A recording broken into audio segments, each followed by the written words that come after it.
Hello.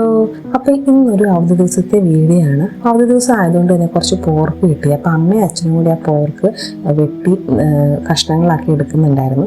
ഞാൻ വിചാരിച്ചു ഒഴിച്ചുകറിക്കായിട്ടൊരു പുളിശ്ശേരി ഉണ്ടാക്കാമെന്ന്. പുളിശ്ശേരി എന്ന് പറയുമ്പോൾ ഈ ക്രിസ്ത്യൻ കല്യാണത്തിനൊക്കെ കിട്ടുന്ന ഒരു കുറുക്ക് പുളിശ്ശേരി ഇല്ലേ, അതാണ്. അപ്പോൾ അതിനകത്തേക്ക് വേണ്ടിയിട്ടുള്ള അരപ്പ് ഞാൻ ആദ്യം റെഡിയാക്കി. ചെറിയുള്ളിയും അതേപോലെ പച്ചമുളകും തേങ്ങയും ജീരകവും കൂടെ ഇട്ട് നല്ലപോലെ അരച്ച് ഫൈൻ പേസ്റ്റാക്കി എടുക്കുക. എന്നിട്ട് ഈ പുളിശ്ശേരിക്ക് കഷ്ണങ്ങളായിട്ട് ഇവിടെ കപ്പളങ്ങ ഉണ്ടായിരുന്നു. അതുകൊണ്ട് ഞാൻ കുറച്ച് കപ്പളങ്ങ മുറിച്ചെടുത്തിട്ടാണ് കഷ്ണത്തിനകത്തേക്ക് ഇട്ടത്. പകരം കുമ്പളങ്ങയോ വെള്ളിരിക്കയോ ഒക്കെ ഇടാറുണ്ട്. ഇനിയിപ്പോൾ അത് ഇട്ടില്ലെങ്കിലും കുഴപ്പമൊന്നുമില്ല. പക്ഷേ ഒരു കഷ്ണത്തിന് വേണ്ടിയിട്ട് ഞാൻ കപ്പളങ്ങയും കൂടി എടുത്തു.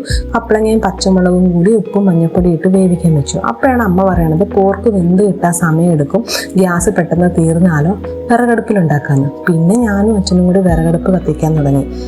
ഇവിടെ അങ്ങനെ വിറകടുപ്പിലൊന്നും വെക്കാറില്ല. അതുകൊണ്ട് തന്നെ ഒരു മാസം മുമ്പ് ഞങ്ങൾ വിറകടുപ്പ് കത്തിച്ചതാണ്.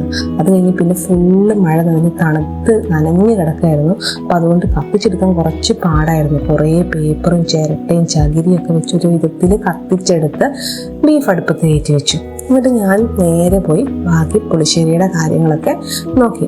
ഇങ്ങനെ ഈ അവധി ദിവസമൊക്കെ എല്ലാവരും കൂടി ഒരുമിച്ച് കുക്ക് ചെയ്യുക, വിശേഷം പറയുക, നല്ല രസമാണല്ലേ അങ്ങനെ. അപ്പം ഇന്ന് ഏട്ടൻ ഇവിടെ ഉണ്ടായില്ല. അപ്പം ഞാനും അമ്മയും അച്ഛനും അനിയനും ഉണ്ടായിരുന്നു. അവൻ ഇടയ്ക്കിടയ്ക്ക് വന്ന് ഇത് വീഡിയോ എടുക്കാൻ വേണ്ടിയിട്ട് എന്നെ ഒന്ന് ഹെൽപ്പ് ചെയ്തിട്ട് അവനങ്ങ് പോകും. അപ്പം ഞങ്ങൾ പിന്നെ വർത്താനമൊക്കെ പറഞ്ഞ് കുക്ക് ചെയ്ത് അങ്ങനെ അടിപൊളിയായിരുന്നു. ഈ ഒരാഴ്ച എന്ന് പറഞ്ഞിട്ടുണ്ടെങ്കിൽ നല്ല ക്ലൈമറ്റും ആയിരുന്നു കേട്ടോ. മഴ രാവിലെ മാത്രം കുറച്ച് മഴയുണ്ടായിരുന്നു, പിന്നെ അങ്ങ് വെയിൽ തെളിഞ്ഞു. അങ്ങനെ ഞാൻ പുളിശ്ശേരി ഏകദേശം പരുവമായിട്ടുണ്ട്. അപ്പം അതിനകത്തേക്ക് താളിക്കാൻ വേണ്ടിയിട്ട് കടുകും ഉലുവയും കൂടി ഇട്ട് പൊട്ടിച്ച് ചെറിയുള്ളിയും വെളുത്തുള്ളിയും കൂടി മൂപ്പിച്ച് കറിവേപ്പിലയും ഇട്ട് ഉണക്കമുളക് ഉണ്ടെങ്കിൽ ഉണക്കമുളകും ഇട്ടുക. ഇത് പിന്നെ നമ്മൾ ഇതിനകത്തേക്ക് ഇടുന്നത് കുറച്ച് മുളക് പൊടി, തീ ഓഫ് ചെയ്തതിന് ശേഷം കുറച്ച് മുളക് പൊടി ഒരു ഗാർണിഷിനായിട്ട് ഇടും. അതും കൂടി ഇടുമ്പോൾ ഈ പുളിശ്ശേരിക്ക് ഒരു കളർ കിട്ടും, നല്ലൊരു കളർ കിട്ടും, അടിപൊളിയാണ്.